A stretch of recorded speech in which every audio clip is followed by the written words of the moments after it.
JBNN keep you informed. I'm Michelle Jones. Before we get into the news, please remember to like, subscribe, leave a comment, and to share the news with someone today. Now on to the news. Government may need to borrow to fund post-Melissa recovery, says PM Holness.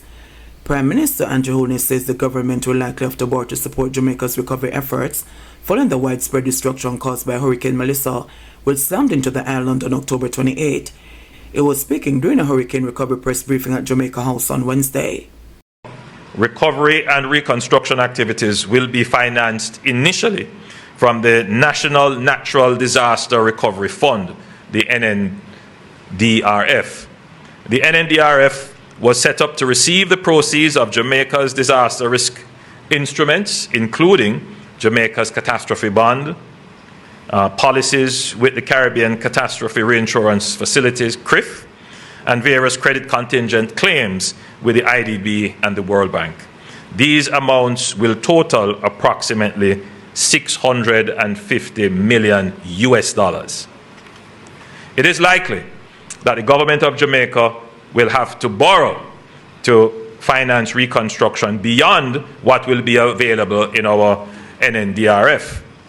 We have immediate access to approximately, and please note I use the word approximately, $500 million from the IMF's Rapid Financing Facility, the RFI. The RFI facility does not come with policy conditionality. So we will start this reconstruction effort with approximately $1.15 billion in immediate funds. This is significant. To dimension this, under normal circumstances, it would take us 3 fiscal years to spend such funds in capital expenditure under normal circumstances. But let me just say this, because again, there is a lot of misinformation which is suggesting that the government of Jamaica is receiving huge sums. I would want, if it is possible, to display the grade assessment of damage, and just to look at what the infrastructure damage is. Just infrastructure. That's the one that you can say it's absolutely public, and I believe that was about $2.3 billion. If you can display that very quickly. $2.9 billion of infrastructure damage. You could say that's government's responsibility totally. And then there is a part of residential that would be government as well. And then there is a part of private, meaning private homes and private facilities that government may also have to assist. And then there is the relief and the recovery expenditure. So we have here a total of $1.15 billion. A part of it is the insurance and the contingencies that we have, and a part of it is immediately accessible debt that we could start. But just from the assessment here, which is not the final assessment, there is $8.8 billion of damage for which the government would more likely be responsible for at least half. So there is still a gap that will have to be funded, and that will have to be funded by additional borrowing. So those who are of the view that the government can engage in a spending spree, thank God they are not the government. The government has to be frugal, it has to be careful, it has to watch now more than ever.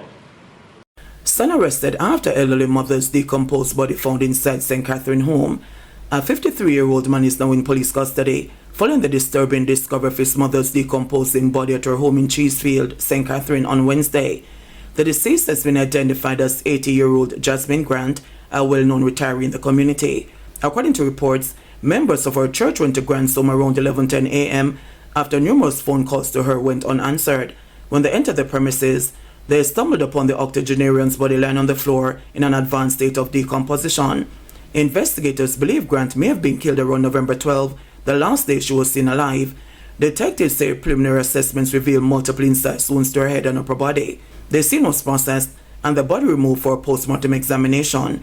Her son was subsequently detained as part of the ongoing investigation. The Lynn State Criminal Investigation Branch is leading the probe. JDF Coast Guard seized cocaine worth over $3.7 billion in major offshore bust.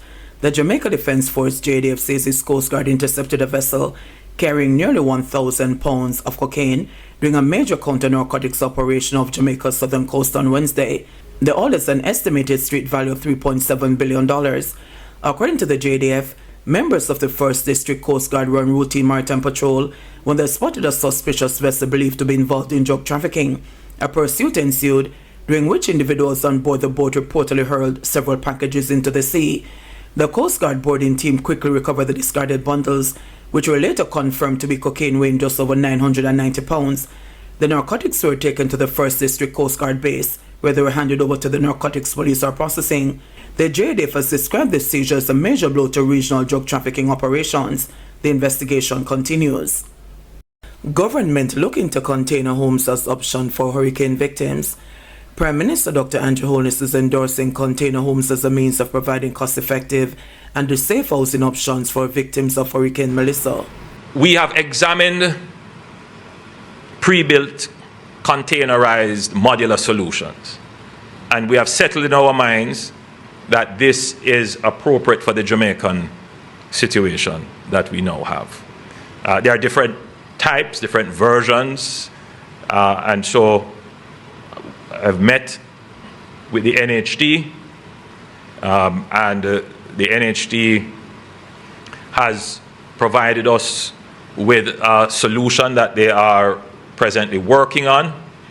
At a later stage, we'll go into more details, but the plan is for, in the initial phase, for the NHD to purchase 5,000 container homes. And those will be, some of them will be for sale. So with a program with the NHD, you will be able to purchase. Some of them will be used to build housing schemes, which you can purchase. And a portion of them will be made available through social housing. The government itself will also be purchasing some of these containerized housing solutions, which will be made available through the social housing modality. So effectively, we have to do a rapid deployment of housing solutions. And the easiest way to do this is to use the containerized solutions. They do take some time to arrive in Jamaica. There's just certainly not the quantity to make an impact. So we have met and discussed it. We have taken the policy decision that these can be used. And so the process of acquiring them through the procurement process, they have been given the approval to move ahead with that. So that should start in short order. You know, we are not going to get them here for Christmas. I just have to be frank with everybody. But we should start to see some coming in by late January. And those that come in initially, we are going to be looking at the worst cases assessed to make them available. For Christmas and for the initial stages, we're going to have to try to do the shelter repair kits, the heavy-duty tarpaulins, and those kinds of solutions, in addition to the rebuilding, the actual putting on roofs and so forth, as much of that as we can in the coming weeks leading up to Christmas. But the containerized solution does take some time. The shipping is between 30 to 90 days, just that alone. Then there is some procurement and other administrative and bureaucratic things that might take up the time. So we're really trying to cut it as quickly as possible, as short as possible. But even with the best efforts, there. Hurricane Melissa's death toll is still at 45. The death toll from Hurricane Melissa remains at 45. 9 other deaths are being investigated. but the Office of Disaster Preparedness and Emergency Management (ODPEM) said the missing persons report is constantly changing. ODPEM Director General Commander Alvin Campbell said some names have been cleared. However, new ones are emerging as assessments continue. As at today, the following figures obtained in the Melissa recovery situation. We have confirmed 45 fatalities. This number has not changed since my last briefing, with 9 cases remaining under investigation. 15 persons still remain missing, and our thoughts remain with their families and loved ones. What I'll indicate about the missing number is that the number continues to evolve. Some persons have been coming off the list, and a number of persons have also joined the list. As of today's date, 97 emergency shelters remain active, housing some 1,296 persons. Since my last briefing, 167 persons have returned home or found alternate safe accommodation. As it relates to communities still cut off, no communities remain inaccessible at this time. A number of communities, however, are impacted by rising groundwater. In the parish of Clarendon, Bogue, in the parish of Manchester, Comfort Hall, Content District, Evergreen, and Harmons, in the parish of St. Elizabeth, Brighton, Newmarket, and sections of Santa Cruz, in the parish of Hanover, Chigwell, in the parish of St. Anne, Douglas Castle, and Pedro River. Approximately 31% of our population remains without electricity. Prioritization efforts continue in critical economic zones in St. James, St. Anne, and Trelawney. 24% of the NWC system remains offline, primarily due to damage in western parishes and power instability in some regions. Telecommunications have shown steady progress, with providers restoring just about 70% of mobile sites, which on average, over 90% of the daily active users of mobile networks are able to access mobile service, to include mobile data service. On the logistics and emergency relief front, the ODPEM continues to coordinate national and international support through the National Emergency Operations Center. The national relief effort today remains robust.